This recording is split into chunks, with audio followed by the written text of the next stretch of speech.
Salut à tous, très heureuse de vous retrouver pour ce nouveau rendez-vous depuis le Festival de Cannes, avec aujourd'hui le couple le plus attendu de cette 77e édition, Adèle Exarchopoulos et François Civil.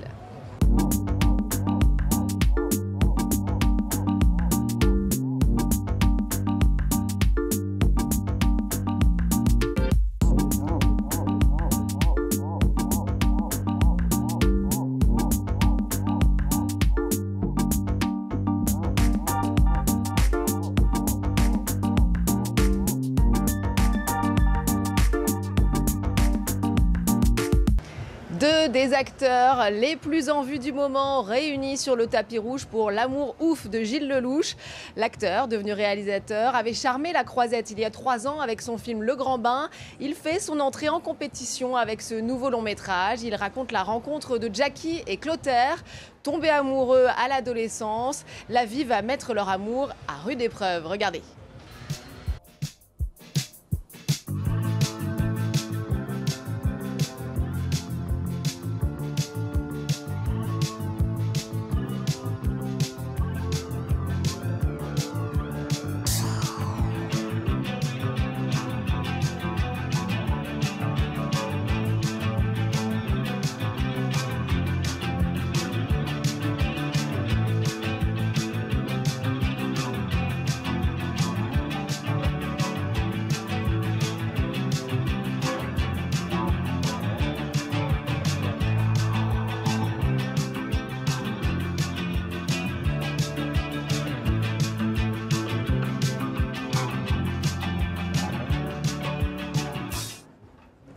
Et voilà pour L'amour ouf, un des 6 films français en compétition cette année. 6 chances de remporter la Palme d'Or sur 22. Le cinéma hexagonal a le vent en poupe cette année pour cette 77e édition du festival, comme nous le raconte Pierre Leduf. Entre films sur les cartels mexicains et comédies musicales queer, Emilia Pérez de Jacques Audiard aborde les sujets de la transidentité et des féminicides. Il a marqué la Croisette et c'est un sérieux prétendant à la Palme d'Or. À moins que le jury ne lui préfère The Substance de Coralie Farja, film d'horreur féministe, terriblement réussi. Younger, more beautiful. C'est seulement le 2e long métrage de la réalisatrice. On y suit une actrice vieillissante, jouée par Demi Moore, s'accrochant désespérément à sa jeunesse. Ce film veut montrer le point de vue masculin de la femme idéalisée. Donc la substance, c'est un produit qui vous permet de générer une nouvelle version de vous-même, plus belle, plus parfaite, un autre vous rêvé. Autre film français en lice pour la Palme d'Or, le premier long métrage d'Agathe Ridinger, Diamant brut, l'histoire d'une adolescente obsédée par l'apparence. Rêvant d'être populaire, elle participe à une émission de télé-réalité. J'ai toujours regardé de la télé-réalité, que j'ai été à la fois sidérée par ces nouveaux contes, cette nouvelle mythologie qu'on pouvait voir diffusée donc à la télévision, sur Internet, les réseaux sociaux, et qui mettait en avant des valeurs très réactionnaires, puisque la télé-réalité se fonde sur le mépris de classe, hypersexualise la femme pour créer du divertissement. Dans Marcello Mio, le 7e film que Christophe Honoré tourne avec Chiara Mastroianni, le réalisateur filme une famille de cinéma avec fantaisie. Chiara Mastroianni endosse le costume de son père, l'acteur Marcello Mastroianni, et donne la réplique à sa mère, Catherine Deneuve. C'est comme s'il me hantait. Enfin non, plutôt c'est comme si c'était moi qui étais devenu le fantôme de mon père. Il te manque, c'est tout. Quant à Michel Hazanavicius, il revient en compétition officielle avec un film d'animation, La plus précieuse des marchandises. Première incursion dans le cinéma d'animation pour le réalisateur de The Artist. Autre prétendant à la Palme d'Or, L'amour ouf de Gilles Lellouche, une comédie romantique musicale ultra-violente selon les mots du réalisateur. Avec un casting 5 étoiles qui réunit 2 chouchous du public, Adèle Exarchopoulos et François Civil, autour d'un amour impossible. Je te jure. Viens, on va s'asseoir. Non, je te jure. T'es sûr? J'ai pas envie de parler, c'est tout.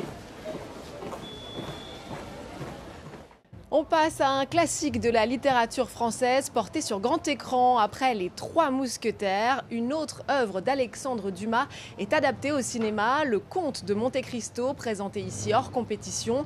Le destin d'un homme jeté à tort en prison et bien décidé à prendre sa vengeance. Dans le rôle du mythique héros, on retrouve Pierre Ninet, que j'ai eu la chance de rencontrer.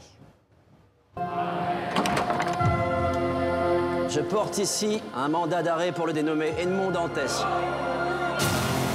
Si Dantès nous a trahis, alors qu'il est le sort des traîtres. Je suis innocent! J'ai rien fait, je suis innocent! Il vivra. Et pour tout le monde, il sera mort. Pierre Ninet, bonjour. Bonjour. Merci beaucoup de nous accorder un peu de temps ici à Cannes. Alors Alexandre Dumas, c'est évidemment l'un des écrivains français les plus connus. Quel rapport vous aviez avec son œuvre et avec Le Comte de Monte Cristo en particulier? C'est le premier livre qui m'a fait voyager autant. J'avais l'impression que ma chambre bougeait, que je savais plus où j'étais. Je rallumais la lumière la nuit en me disant non mais attends, je refais un chapitre. Je dépassais pour une fois le cadre scolaire un peu de la prof de français qui m'a donné 30 pages à lire, ça me saoule. Et d'un coup, je trouvais un livre où je me disais oh là là, mais cette soif de vengeance, de justice, ce fait de vouloir remplacer Dieu lui-même pour se venger, être l'homme le plus riche du monde. C'est ça mes premiers souvenirs avec ce livre. Alors comment est-ce que vous avez fait pour vous imprégner de ce personnage d'Edmond Dantès qui devient donc le Comte de Monte Cristo? Pour moi, c'était de passer de l'innocence à la souffrance, la trahison, la souffrance physique et mentale, d'être emprisonné injustement pendant 15 ans dans les pires conditions, puis de cette folie et cette obsession de la vengeance, jusqu'où on est un justicier et à partir de quand on devient un monstre. Qui êtes-vous? Je suis l'abbé Faria. Moi, je te porte le plus grand trésor que la terre ait jamais porté. Et je sais où se trouve le trésor. Mais que feras-tu de cette fortune? Feras-tu le bien ou laisseras-tu ton cœur s'emplir de haine? Donc il fallait que je me pose toutes ces questions pour devenir Edmond Dantès successivement. Et puis ensuite, d'Edmond Dantès, d'autres personnages, d'autres avatars, d'autres créations d'univers qui étaient loin de moi. Il y a tellement de personnages à jouer en un, c'était un vrai cadeau. Alors c'est vrai que le désir de vengeance d'Edmond Dantès fait de lui parfois un homme d'une très grande cruauté. Vous comprenez un peu sa noirceur? L'obsession humaine, je la comprends, elle vient de la névrose, on en a tous, des plus ou moins grandes. Après, la comprendre, c'était tout le but aussi de ce travail sur le personnage, c'est comprendre quelque chose d'aussi tragique. Il y a une dimension vraiment de tragédie grecque presque dans ce film, je trouve. C'est ça que j'aime au-delà de l'aventure, c'est qu'on va loin dans la noirceur, on va loin dans ce que les hommes peuvent proposer de pire. Maintenant, je pense que l'envie de se venger, le ressentiment, c'est un poison très dangereux et qui nous consomme et nous consume parfois lentement et terriblement. Donc j'espère ne jamais en arriver là. Je crois que c'est la première fois que vous participez à un film, on va dire, de cap et d'épée. Quel plaisir vous avez pris justement à cet exercice-là? Plaisir de gosse déjà. Moi j'adore Le Bossu avec Daniel Auteuil, qui est d'ailleurs à Cannes en ce moment. Cyrano évidemment, qui est un film que j'ai adoré. Et puis là il y avait donc ce plaisir de retrouver le duel à l'épée, les courses à cheval bien sûr. Et puis il y avait d'autres challenges physiques aussi. Donc il y avait le plaisir d'enfant, mais il y avait aussi l'idée de proposer un très grand spectacle évidemment aux gens. J'ai adoré ça. J'ai adoré le défi que ça représentait. Ouais. Ces dernières années, vous avez fait vraiment des registres très différents dans votre parcours. Est-ce que c'est justement quelque chose vers lequel vous voulez aller, vers l'éclectisme? Je crois que c'est ce que j'ai toujours fait. Pendant que je créais une petite série pour Canal+, qui s'appelait Casting, qui est une série de comédie, je faisais Yves Saint-Laurent au cinéma. Après 20 ans d'écart, j'ai fait Un homme idéal. Moi, je viens du théâtre, donc j'ai toujours vu ce métier comme ça. Je ne peux pas imaginer faire un peu des films dans la même ambiance et commencer à me professionnaliser dans le drame ou dans la comédie. Un dernier mot sur le Festival de Cannes. Vous êtes un habitué de la Croisette. Pourquoi est-ce que vous aimez tant venir ici? C'est le plus grand festival du monde. Et tous mes idoles et les gens dont je suis passionné par le travail sont passés ici, sont ici. J'étais à un dîner avant-hier où il y avait Julianne Moore et j'étais comme un dingue. J'adore cette actrice. Je suis émerveillé tous les jours par les acteurs, les actrices et les réalisateurs et les producteurs audacieux comme celui de Monte Cristo que je peux croiser. Merci beaucoup, Pierre Ninet. Bravo pour le film et puis bon festival. Merci à vous. Si je renonce à me faire justice, je renonce à la seule force qui me tient en vie.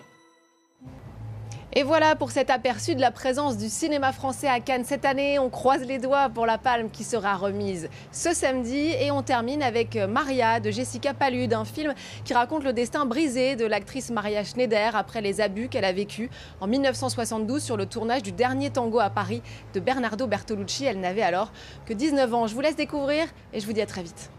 Vous avez quel âge, Maria? 19. En lisant, vous avez dû voir que vous y étiez souvenu. Ça vous dérange? Non. Enfin, ça dépend comment... C'est surtout les scènes d'amour. Qu'est-ce qu'il faudra faire? Comme dans la vie. Je plaisante. Vous en faites pas. On filmera ça le plus artistiquement possible. Mais il faut quand même avoir en tête que c'est le sujet du film. Une relation physique intense, je vous ai dit. Vous avez qui en tête pour le rôle masculin? Pas mal d'acteurs ont eu peur du rôle. Et puis Marlon Brando m'a dit oui.